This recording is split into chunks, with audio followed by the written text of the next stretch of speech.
Hello and welcome to helpyourmath.com. In this video, we're going to look at simplifying expressions containing rational exponents, particularly unit fractions of the form 1 over n. So just a review of the definition of a rational exponent. So what we're talking about, particularly for this video, is we're looking at b to the 1 over n, which can always be rewritten in radical form as the nth root of b. So we can always take any rational exponent and rewrite it such that the denominator becomes the index of a radical. As we go through these examples, it's going to be really important that you know a lot of the perfect squares, perfect cubes, perfect powers of 4, and perfect powers of 5. So make sure you have a list handy or something, because I won't stop. I just know them and I'm going to just use them. Okay, so in our first example, we have 49 to the 1/2. And what are we asked to do? Use the definition of a rational exponent to write the expression with radicals. Then we're going to simplify.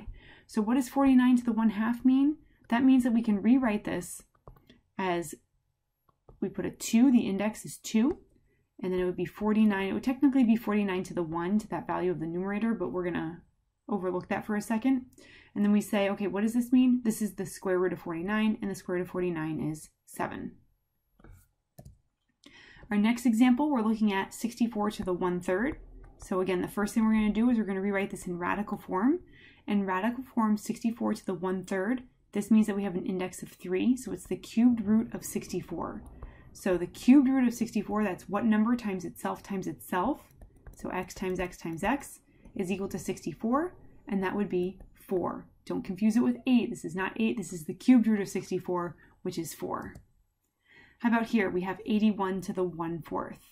So 81 to the 1/4, what does that mean? That means that we have an index of 4 in the radical. So this is the 4th root of 81.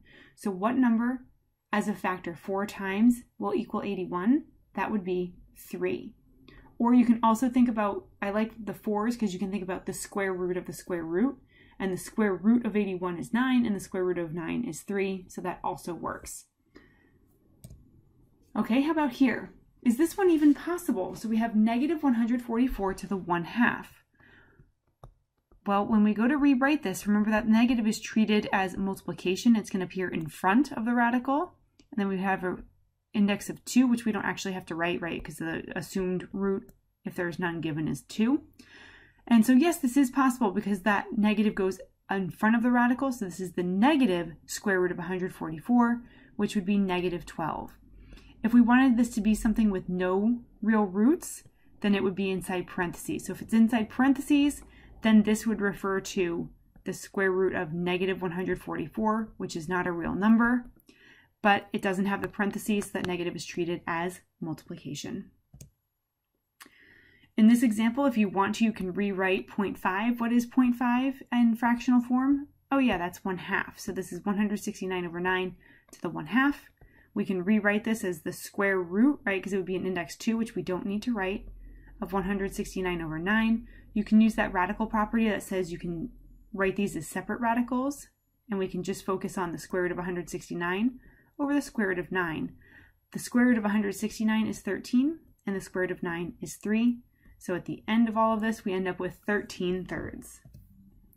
Okay, for this one, we have 625 over 81 raised to the 1/4.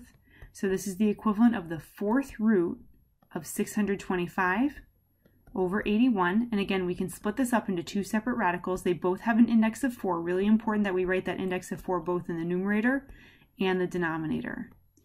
The 4th root of 625 is 5, and the 4th root of 81, we just did that, is 3. So we would end up with 5/3.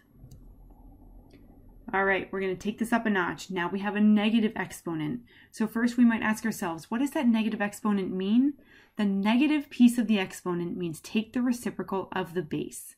The base is 1 over 8, so this would become 8 over 1, which you can just write as 8. And notice that that does not include the exponent. The exponent remains 1/3. We only take the reciprocal of the base. Once we take the reciprocal, we've dealt with the operation that is the negative, so we don't include the negative anymore. And now this is saying, okay, what's the cubed root of 8? And the cubed root of 8 is 2. In our next example, we have negative 243 to the negative 1/5. So first of all, the negative is telling us to take the reciprocal. The reciprocal of negative 243 is 1 over negative 243. Notice when we take the reciprocal, the sign stays the same. And now, because we've taken the reciprocal, we've dealt with the negative, we can just write to the 1/5. Is it going to be possible to take to raise a negative to the 1/5? Let's rewrite this first.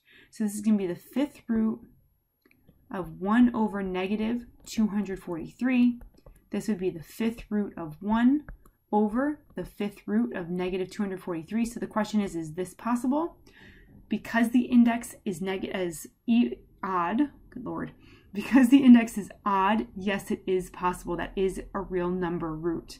The 5th root of 1 is 1, and the 5th root of negative 243 is negative 3. So at the end of all of this, we end up with negative 1/3 is our final answer. These have been examples of looking at rational exponents that have unit fraction exponents and writing them as radicals. Thank you for stopping by.